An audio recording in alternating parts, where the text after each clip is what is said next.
사도행전 53번째 하나 되는 교회란 말씀으로 오늘 나누겠습니다. 신앙생활을 하면서 우리가 이해가 되는 부분들도 있지만 이해가 잘 안 되는 부분들 중에 하나가 바로 무엇이냐면 교회의 분열이라는 것을 바라볼 때 마음이 아프고 잘 이해가 안 될 때가 있죠. 크게는 캐톨릭과 개신교가 분리되어졌고요, 또 교회 내의 일치와 교회 내의 교회가 또 교회와의 일치, 또 교단과의 일치가 하나 되지 못하는 모습을 바라볼 때 마음이 아플 때가 있습니다. 이것은 선교를 위해서도 꼭 중요한 일임에도 불구하고 그런 모습을 찾지 못하고 오히려 세상 사람들처럼 서로 싸우고 논쟁할 때 우리가 믿음 안에 지켜보고 있는 우리들의 모습은 참 마음이 아프죠. 자, 초대교회는 그러한 모범을 우리에게 어떻게 이 문제를 해결해 줬는지를 우리에게 알려주고 있습니다.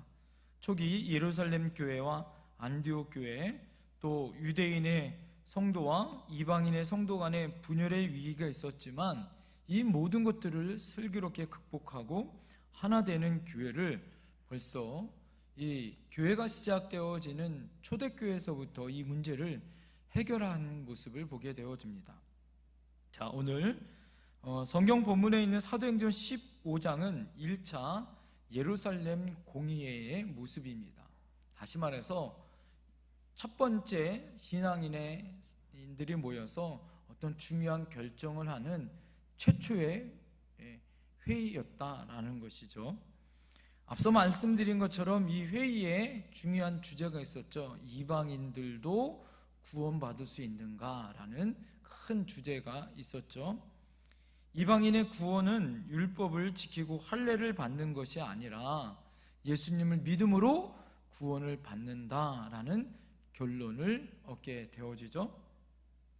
자, 여기에서 우리가 잘 알듯이 야고보 사도의 권면에 의해서 네 가지의 것을 조심하자라고 이야기합니다. 그것이 무엇인가요? 오늘 29절을 보면 우상의 제물, 피와 목매어 죽인 것과 음행을 멀리할지니라 라고 말하고 있습니다.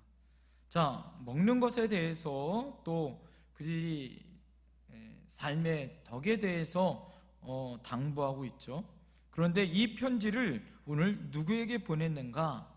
성경에 보니까 23절에 보니까 안디옥, 수리아와 길리기아에 있는 이방인 형제들에게 보냈다라고 말하고 있어요.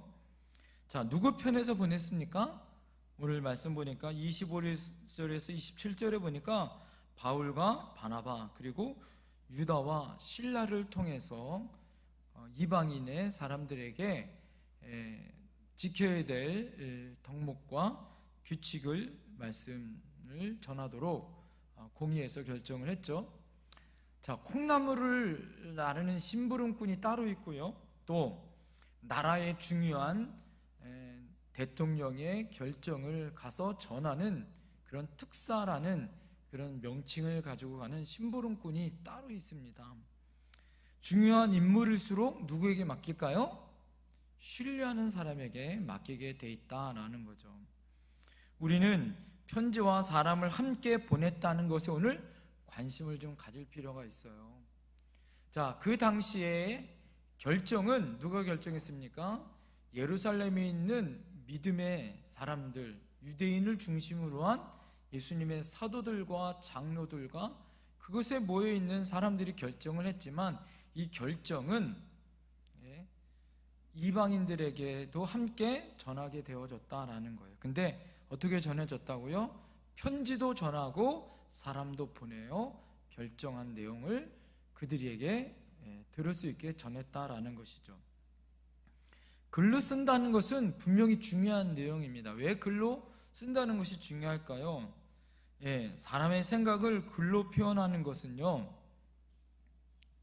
굉장히 중요합니다. 왜 그럴까요?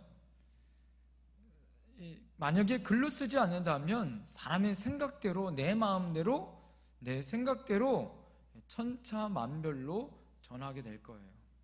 분명히 아마 여러분들 우리가 어떤 결정을 하거나 또 하나님 말씀을 들었어요. 그것을 다른 사람에게 전할 때는 무엇이 추가가 될까요? 거기에 내 의견과 내 생각이 추가가 돼서 전해줄 수 있는 오류가 범해질 거예요.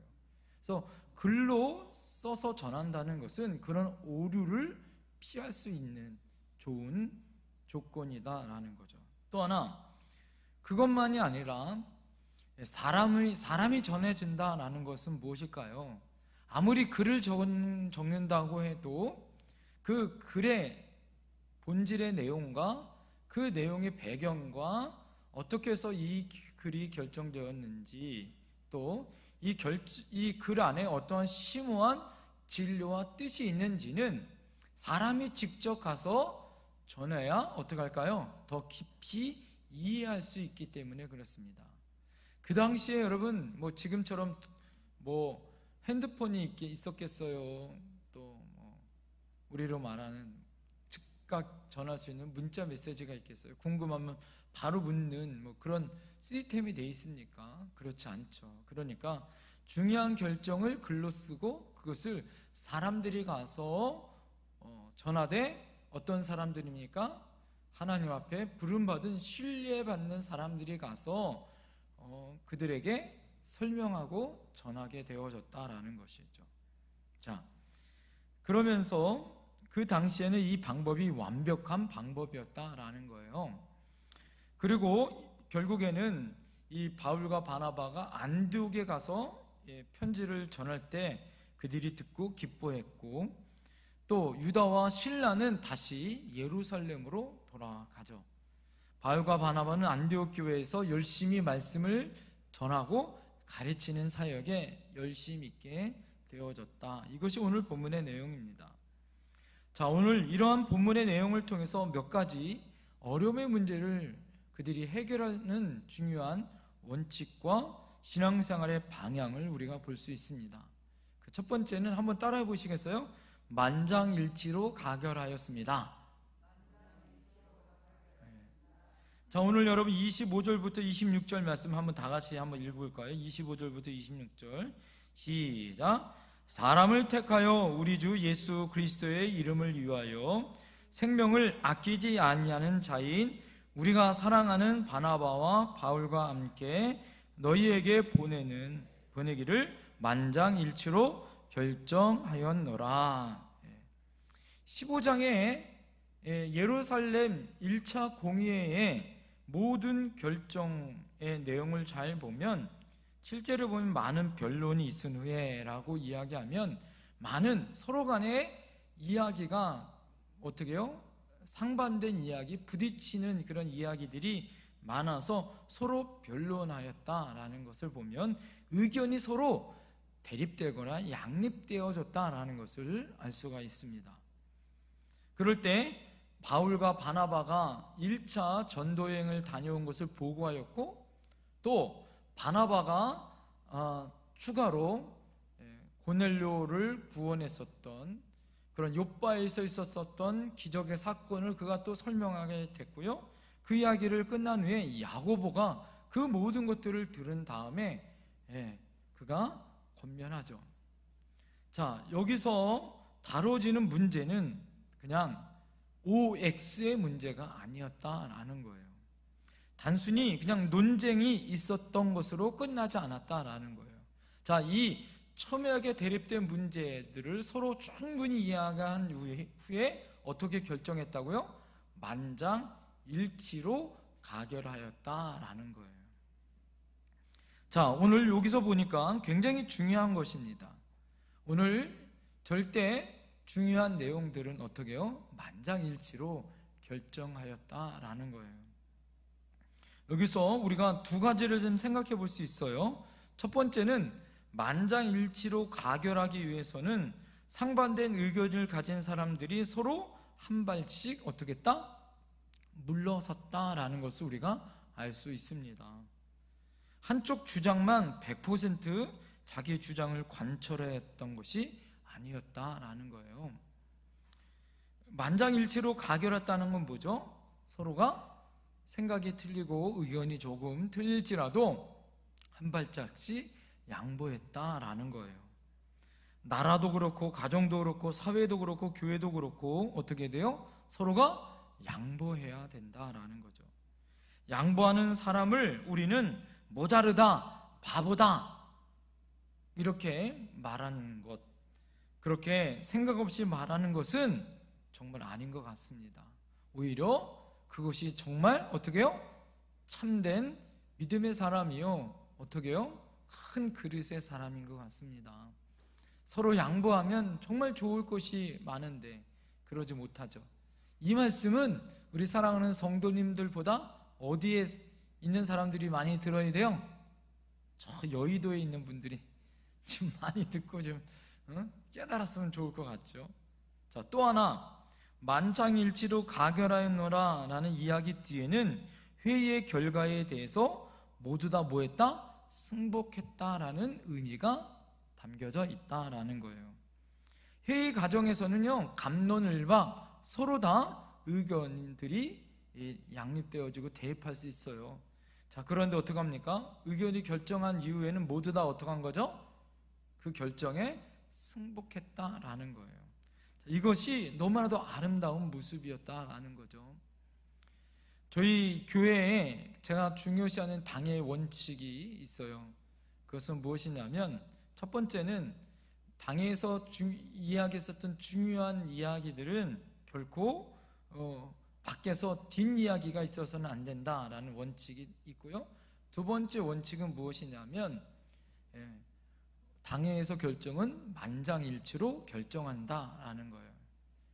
자, 이 의견들을 가지고 당회를 합니다. 그래도 감사한 것은 우리 장로님들께서 그렇게 당의원들 전체의 의견들이 모아서 결정을 하고 만장일치로 그 의견들을 결정하고, 그 이야기에 뒷이야기는 하지 않는 걸로 저희들이 애초부터 그렇게 이야기를 가지고 결정을 했죠.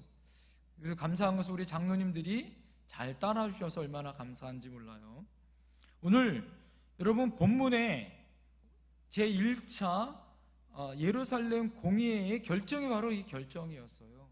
모두 다 만장일치로 결정하였고, 그 일치된 결정 안에 모두 다 승복했다라는 거예요.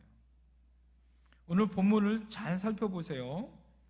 단순히 인간의 생각을 반영한 것뿐만이 아니었다라는 것을 잘 알 수 있어요. 이 의견이 어떻게 결정하였는가? 여러분 28절이 너무 중요합니다. 자, 28절 한번 다 같이 한번 읽어보겠습니다. 시작.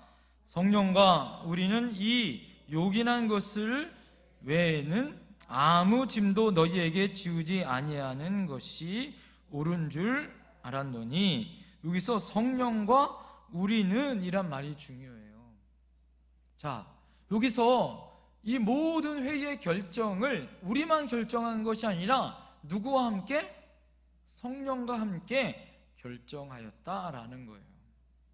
성령과 우리는 만장일치로 가결하여 사람만이 아니라 편지도 함께 보낸다. 성령과 함께 일치된 의견으로 결정하였다라고 오늘 설명하고 있습니다. 동의하고 합의하여 여러분 어떻게 해요? 결정한 내용 이전에 뭐가 있었던 거죠? 열심히 의견을 내고 토론한 것도 중요한데 더 중요한 건 뭐였을까요? 함께 기도하는 거예요. 함께 성령님과 함께 그 모든 것들을 맡긴 거죠.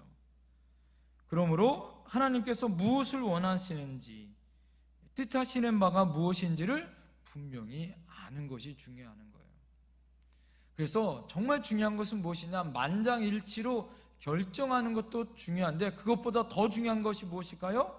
이 모든 것을 성령이 이끄시는 것에 모두 다 승복하고 그것에 결정을 따랐다라는 것이 중요한 거예요.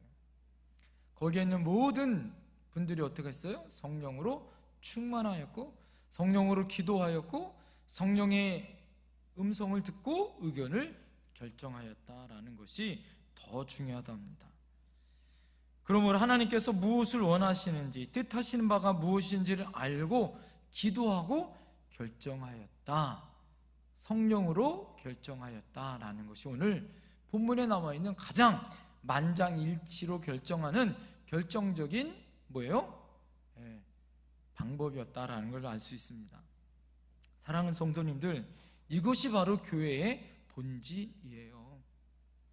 교회는 개인의 주장이나 의견이 앞서는 곳이 아닙니다. 교회는 하나님의 뜻과 성령께서 역사하시는 하나님의 뜻이 이루어지고 하나님의 뜻을 이루어가는 곳이 뭐예요? 바로 교회예요. 어느 중심의 목회자나 또 어느 장로님의 어떤 개인의 이야기나 결정이 아니라 뭐예요? 성도들과 함께 모두 다 기도하고 하나된 마음으로 일치하여 그것을 결정하고 가는 것이 교회의 본질이다라는 거죠. 정말 중요한 것이 무엇일까요? 성령보다 앞서면 안 되는 거예요. 그럼 우리도 여러분 무엇을 배워야 할까요? 만장일치로 가결하기 위해서는 무엇이 필요할까요? 자, 무엇이 필요할까요? 정말 제일 중요한 게 뭘까요? 먼저 성령님께 뭐하라? 기도하는 거다. 성령의 음성을 듣는 것이 우선이다라는 거예요. 자, 이것을 들었던 모든 사람들이 어떻게 해요? 서로 양보하고 일치가 가결하기 위해서 뒷소리도 안 하고 더 중요한 만장일치로 어떻게 합니까? 일치된 마음으로 그 결정에 승복하고 서로 이것이 아름답게 만들어지기 위해서 기도하고 하나 되는 것이 너무너무 중요하다라는 거예요. 자, 오늘 이 예루살렘 공의의 결정을 우리가 잘 보면서 여러분 교회는 어떻게 문제를 해결해야 되고 어떻게 은혜 가운데 나가야 할까요? 중요한 것은 우리가 하나된 마음이 너무너무 중요하다라는 거예요. 두 번째, 따라합니다. 스스로 삼가면 잘 되리라. 두 번째 우리가 배워야 할 점은 무엇이냐? 오늘 29절 말씀 다 같이 한번 읽어보겠습니다. 29절 시작. 우상의 제물과 피와 목매어 죽인 것과 음행을 멀리할지니라. 이에 스스로 삼가면 잘 되리라. 평안함을 원하노라 하였더라. 할렐루야. 오늘 29절 후반절에는 참 귀중한 말씀이 있는데 무엇이냐면 스스로 삼가면 잘 되리라 라는 말씀이에요. 이 말씀은 무엇이냐? 오늘 29절에 네 가지가 결정을 했죠. 예수 믿어 구원을 받는데 네 가지의 덕스러운 행동을 하자. 첫 번째, 우상의 제물을 먹지 말고 피와 목매어 죽인 것 먹지 말자. 음행을 하지 말자. 이 네 가지를 스스로 삼가하면서 잘 되게 우리가 지키자. 이렇게 결정했다라는 거예요. 자, 오늘 이것도 두 가지 면에서 한번 생각해 볼 수 있어요. 첫 번째는 이 모든 것들을 어떻게 해요? 스스로 잘 지키기로 결정했다라는 거예요. 하나님의 명령, 하나님의 말씀을 지킬 때 어떻게 해요? 안 되면 벌벌벌 떨어. 무서워. 안 되면 이거 하나님의 벌 주시는 거 아니야? 라고 무서워서 어쩔 수 없이 지키는 것이 아니었다라는 거예요. 어떻게 했다고요? 스스로 자발적으로 어떻게? 내가 섬기고 싶은 마음으로 내가 그 모든 것들을 행하겠다라고 결정했다라는 거예요. 특별히 유대인들에게는요, 안식일에 대한 문제들이 있었잖아요. 안식일을 거룩하게 안 지키면 굉장히 무서워 벌벌벌 떨었잖아요. 그래서 안식일을 지키는 규칙만 해도 수십 가지가 넘었다고 합니다. 여러분, 안식일은 어떻게 보내야 되는 거예요? 감사함으로 하나님 앞에 자발적으로 그렇게 감사하면서 보내야 되는 거 아니겠습니까? 11조도 마찬가지예요. 11조도 하나님의 은혜 안에 자발적으로 하나님 앞에 감사하면서 드리는 거지, 내가 11조 안 드리면 하나님이 내 물질, 어떻게 보면 물질 한 달에 한 번 드리는 11조를 내가 안 드리면 내 물질이 손해보거나 하나님이 벌 주실 것 같아서 어쩔 수 없이 드려지는 그런 것은 아니다라는 거죠. 미국의 백화점 왕이었었던 존 워너메이커라는 사람이 있었습니다. 이 사람이 믿음의 생활을 너무너무 잘하는 사람이었어요. 미국의 대통령이 이 분을 존경하는 마음으로 최신부 장관을 임명했습니다. 한 가지 조건이 있었다 그래요. 이 워나베이크가 뭐라고 얘기했냐면, 나는 만약에 최신부 장관을 수락하되 주일날은 반드시 내가 섬기는 교회에 가서 주일학교 교사를 내가 해야 됩니다. 이것이 이분이 뭐예요? 최신부 장관을 해야 하는 조건이었다라는 거예요. 여러분, 이게 얼마나 큰 믿음의 결정이에요. 그것을 만약에 허락하지 않으면 나는 뭐를 안 하겠다? 장관 일을 나는 안 하겠다. 이분이 그렇게 이야기했다라는 거죠. 자, 그러면서 이분이 아주 유명한 말을 했다고 합니다. 뭐라고 얘기했냐면, 나는 주일학교 교회에서 봉사하는 주일학교 교사가 나의 본업이고 미국 최신부 장관은 나의 부업입니다 라는 아주 유명한 말을 했다고 합니다. 만약 우리나라 장관이 그런 얘기 했다면 난리가 날 거예요. 그죠? 그럼에도 불구하고 그는 그렇게 믿음 안에 그 감사하고 기뻐하는 마음으로 한 번도 주의를 어기지 아니하고 멀리 있어도 다시 어떻게 해요? 비행기를 타고 오든지 전철을 타고 오든지 자기가 맡은 사역을 열심히 봉사했다라는 거예요. 그가 그 사업을 60년이 지나서 어떻게 당신은 그렇게 성공적인 인생을 살 수 있었습니까? 라고 기자가 인터뷰할 때 그가 그렇게 고백했다 그래요. 나는 즐거운 마음으로 이 모든 것을 기쁘게 행했고 살았습니다 라고 고백했다라는 거예요. 존 워너메이크라는 이 사람이 어떻게 해요? 그 모든 일을 억지로 하지 않았다라는 거죠. 기뻐하며 감사하며 즐거워하며 내가 무엇을 하든지, 교사를 하든지 사업을 하든지 내가 장관 일을 하든지 기뻐하고 즐거운 마음으로 그 모든 사역을 감당하였다라는 거예요.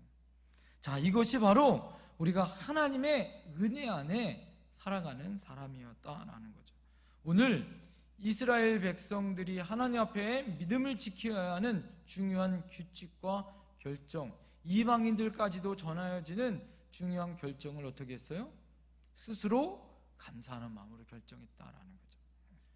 다른 각도로 말하면 여러분 뭐예요? 이거는 내가 율법으로 살지 아니하고 은혜로 살겠다라는 고백이 있더라라는 거예요. 여러분들 혹시 주일날 아침에 왜 이렇게 주일은 빨리 오는지 모르겠어, 이렇게 여러분 생각하시는 분들 있습니까? 혹시 요즘 대면 예배 안 드리니까 너무 좋아, 이렇게 생각하시는 분 혹시 계십니까? 가슴이 불안하고 답답해질 때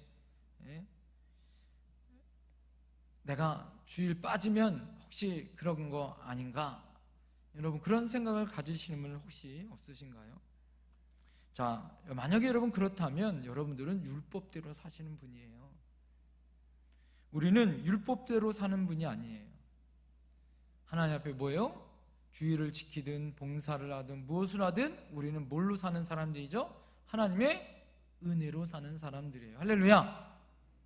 우리가 이렇게 대면하여 예배를 드릴 수 있는 것이 얼마나 큰 은혜인지 그것을 깨달아 아는 것이 너무 감사하고, 또 하나님의 은혜 가운데 어떡합니까? 그래도 대한민국에서 태어난 것이 얼마나 감사해요. 그죠? 지금도 저 아프리카에서는요, 예방접종도 못 맞아서 수없이 많은 사람들이 아직도 얼마나 많아지고 있어요. 오늘 확진자가 2,000명이 넘었다고 하는데 얼마나 힘들고 어려운 시간들을 보냅니까? 그럼에도 불구하고 이렇게 하나님 앞에 예배할 수 있는 것, 안타깝죠? 더 많은 사람들이 예배 드려야 하고, 할렐루야! 이 모든 것들 우리가 이기고 나갈 수 있는 큰 믿음의 사람들이 일어나야 할 줄 믿습니다.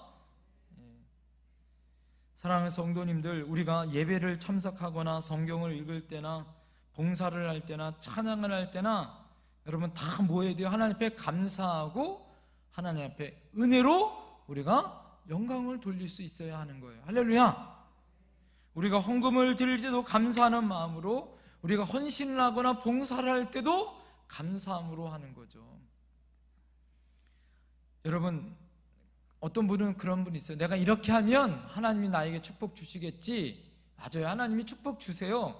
그런데 그것보다 하나님이 우리 안에 더 큰 성숙의 믿음은 무엇이에요?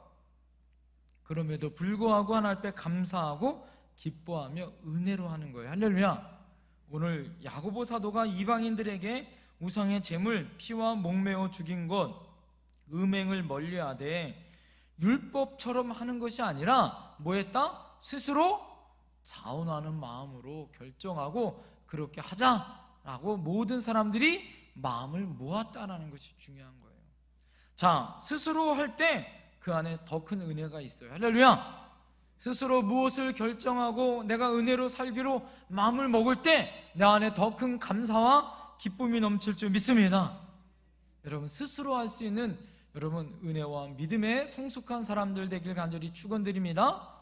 자, 마지막 따라합니다. 함께 협력하여 아름다운 뜻을 이루자. 함께 협력하여 아름다운 뜻을 이루자. 오늘 여러분 35절 말씀 한번 다 같이 읽어볼까요? 시작. 바울과 바나바는 안디옥에서 유하며 수다한 다른 사람들과 함께 주의 말씀을 가르치며 전파하니라. 바울과 바나바가 안디옥에서 머물면서 사역했어요. 자, 그곳에서 사역할 때 또 오늘 두 가지 관점으로 좀 봤으면 좋겠어요. 거기 보니까 바울과 바나바가 함께 일했던 사람들이 어떻겠다? 수다한 다른 사람들이 있었다. 수다한 사람들은 뭐예요? 많은 사람들이 함께 그곳에서 함께 사역했다라는 거예요. 함께 협력하였다라는 거죠. 여러분, 누구에게나 확실히 우리가 말할 수 있는 것은 무엇일까? 그것은 나 혼자 결코 하나님의 일을 할 수 없다라는 거죠. 바울은 바나바라는 훌륭한 뭐예요? 온유한 사람, 특히 그 모든 것을 품을 수 있는 그런 바나바 같은 사람이 있었죠. 또 나중에는 어떻습니까? 이 안디옥 교회의 사역을 나중에는 바나바 중심으로 끌고 가지만 나중에는 바울 중심으로 끌고 가게 바나바는 엄청난 양보를 해줍니다. 그뿐만 아니라 안디옥 교회에서는 그 모든 사람들이 바울과 바나바를 협력하여 도왔었던 함께하는 사람들이 있었다라는 것이죠. 오늘 교회에는 다양한 사람들이 있습니다. 그 모든 사람들이 다 뭐가 있어요? 재주가 있고 능력이 있어요. 우리나라 속담 중에 이런 속담이 있죠. 뭐든 못 쓸 데 없다, 막 이런 속담이 있어요. 정말 필요할 때 뭐든 없다, 막 이런 속담이 있잖아요. 그런데 교회는 모두 다 필요한 사람들이다라는 거예요. 여러분, 하나님 앞에서 하나님의 영광을 위하여 부지런히 성실하게 일하는 진정한 일꾼들이 함께 한다라는 거죠. 교회는 목회자만 여러분 열심히 한다라고 교회가 성장하는 건 절대 아니에요. 교회가 목회자가 열심히 하고 또 열심히 사역하는 건 당연합니다. 거기에다가 더 좋은 교회, 성숙된 교회는 무엇이냐? 모두 다 구경꾼이 아니라 뭐 해야 돼요? 함께 사역하는, 일하는 사람들이 되어야 된다라는 거예요. 제가 여러분 생각나십니까? 교회는 유람선이 아니라 전투함이 되어야 됩니다. 제가 말씀드린 적이 있어요. 여러분, 이 뜻이 무엇입니까? 유람선은 어때요? 유람선에 있는 거기 선원들만, 선장만, 조타수만, 거기에 나와 있는 선원들만 일하는 게 유람선이에요. 다른 사람들은 어떻게 해요? 경치 바라보고 놀고 즐기죠. 아무것도 일 안 해요. 전투함은 어떻습니까? 함장서부터 말단, 이병에 이르기까지 모두 다 뭐가 있어요? 각자가 맡은 사역이 있고 직분이 있고 해야 될 일이 있어요. 돌 굴러가듯이 잘 굴러가야 어떻게 해요? 무너지지 않습니다. 얼마 전에 우리나라 함정에서 코로나19로 인하여서 참 어려움을 겪었었잖아요. 자, 그러면서 군에 해이가 있다 이런 이야기들이 있잖아요. 여러분 어떻습니까? 우리 안에 해야 될 책임을 누군가 빼앗기면 어떻게 해야 돼요? 그렇게 오염되거나 감염될 수 있는 거 아니겠습니까? 그것처럼 하나님의 교회는 누구 한 사람만의 교회가 아니라 모두 다 협력하여 선을 이룰 수 있어야 하는 거예요. 좋은 일꾼은 협력할 줄 아는 일꾼입니다. 어떤 사람은 혼자 일을 잘하는 사람이 있고 어떤 사람은 옆에서 같이 할 때 일을 잘하는 사람이 있어요. 우리는 한 몸, 한 지체다. 성경은 이렇게 이야기합니다. 손발, 입, 귀 서로 재구실을 해요. 하나로는 부족하죠. 다 같이 연합되어지고 하나 될 때 완전한 몸이 되어지는 것입니다. 그것 하나가 부족하면 우리는 뭐라고 얘기합니까? 장애자다라고 이야기하는 거예요. 사랑하는 성도님들, 우리도 교회도 마찬가지예요. 주일학교 어린이서부터 우리 노년에 이를 때까지 모든 교인들이 하나도 필요 없는 사람이 없어요. 모두 다 필요하고 모두 다 귀하죠. 모두 다 하나님의 일꾼으로 귀하게 쓰임받는 사람인 것을 우리가 인정해야 합니다. 그래서 어떻게 해야 될까요? 서로 사랑해줘야 되고 위해줘야 하는 것이에요. 오늘 안디옥의 바울과 바나바가 거기에 수다한 다른 사람들과 함께 그 모든 사역들을 아름답게 만들었어요. 그래서 어떻습니까? 이 예루살렘 교회보다 나중에 이 안디옥 교회의 영향력이 훨씬 더 크죠. 복음의 선교의 사명을 누가 더 감당합니까? 안디옥 교회가 더 감당하는 모습을 보게 되어져요. 예루살렘 교회는 원래 모교회임에도 불구하고 나중에 사역은 안디옥 교회가 더 큰 사역을 해요. 왜 그럴까요? 그 교회는 모든 사람들이 오늘 함께 그 사역을 감당하였습니다. 어떻게 했을까요? 모든 사람들이 훈련받고 모든 사람들이 복음을 전했어요. 오늘 여러분 또 하나, 그들이 협력하여 함께 사역했다는 것은 무엇이냐? 부지런하게 불신자들에게 복음을 전하는 교회가 되었다라는 거예요. 안디옥 교회는 바울과 바나바와 함께 그 가르침을 받았어요. 훈련을 받았던 교회입니다. 뿐만 아니라 복음을 전하는 교회였어요. 그냥 물이 고여있는 교회가 아니라 어떻게 해요? 끊임없이 전하고 또 전하는 교회였습니다. 이방인들에게 복음을 전하는 강력한 믿음의 교회였더라라는 거예요. 사랑하는 성도님들, 우리도 수다한 다른 사람들, 일꾼이 많은 교회가 되어야 할 줄 믿습니다. 목회자가 한 사람들을 바라볼 때는 모두 다 귀해요. 모두 다 필요 없는 사람이 없습니다. 모두 다 하나님의 귀하고 아름다운 믿음의 동역자들이고 사역자들이에요. 사랑하는 우리 성도님들, 특별히 우리 나이 드신 권사님들, 아유 내가 교회를 어떻게 해? 아니요. 예배 자리 그 자리에만 우리 계시고 앉아 주시기만 해도 얼마나 은혜가 되어져요. 요즘에 우리 추상을 치르면서 우리 사랑하는 성도님들이 늘 앉는 그 자리에 우리 성도님들이 보이지 않으면 그 마음이, 목회자는 얼마나 마음이 허전하고 마음이 아픈지 몰라요. 우리 사랑하는 성도님들이 믿음의 사명들, 그 은혜 안에 그 사명을 부지런히 그 믿음의 자리, 또 믿음의 헌신, 또 믿음으로 봉사하고 훈련받고 믿음으로 복음을 전하는 그 일꾼의 자리에 있을 때 여러분, 하나님은 그 교회를 더욱더 귀하고 아름답게 쓰이는 줄 믿습니다. 여러분에게 이렇게 했으면 좋겠어요. 제가 여러분들에게 무엇을 부탁할 때 여러분은 어떻게 하셔야 돼요? 목사님 제발 좀 하지 마세요. 어떤 분은 이런 분이 있어요. 그렇게 하면 저 교회 안 나와요? 이렇게 협박하시는 분들도 있어요. 여러분들에게 부탁드립니다. 제가 여러분들에게 뭘 부탁하면 여러분 어떻게 하셔야 돼요?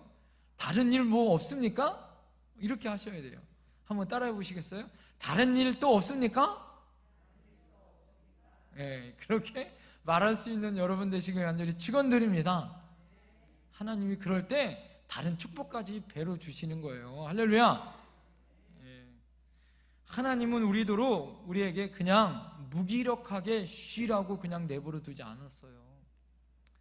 사랑하는 성도님들, 우리들을 그냥 교회가 코로나19 때문에 교회는 가만히 있어라 라고 말하지 않았습니다. 성경은 뭐라고 얘기해요? 때를 어떤지 못 얻든지 복음을 전하라 라고 말씀하고 있어요. 할렐루야. 여러분, 우리가 때를 어떤지 못 얻든지 만나는 사람마다 복음 전해야 하는 거예요. 어떻게 보면 지금이 복음을 전할 가장 적기이기도 해요. 왜요? 사람들에게 지금 사람들이 참 두려워할 때예요. 걱정이 많을 때입니다. 어려울 때예요. 여러 가지 과학도 해결도 안 되고 인생의 문제가 해결되지 않는 어려움의 시기예요. 자, 이럴 때 어떻게 해야 될까요? 그리스도의 복음을 전할 수 있는 적기예요. 사랑하는 성도님들, 그들을 향하여 기도하십시오. 할렐루야. 복음을 전하십시다. 할렐루야. 하나님이 우리에게 마음껏 교회를 열어주는 그 순간에 우리가 마음껏 그들에게 기도하고 복음 전함으로 이 자리가 차고 넘칠 수 있는 은혜의 귀한 자리가 될 줄 믿습니다. 오늘 말씀을 마치면서 정리할게요. 초대교회 안디옥 교회, 이 예루살렘 교회 안디옥 교회는 문제가 생길 때마다 어떻게 했어요?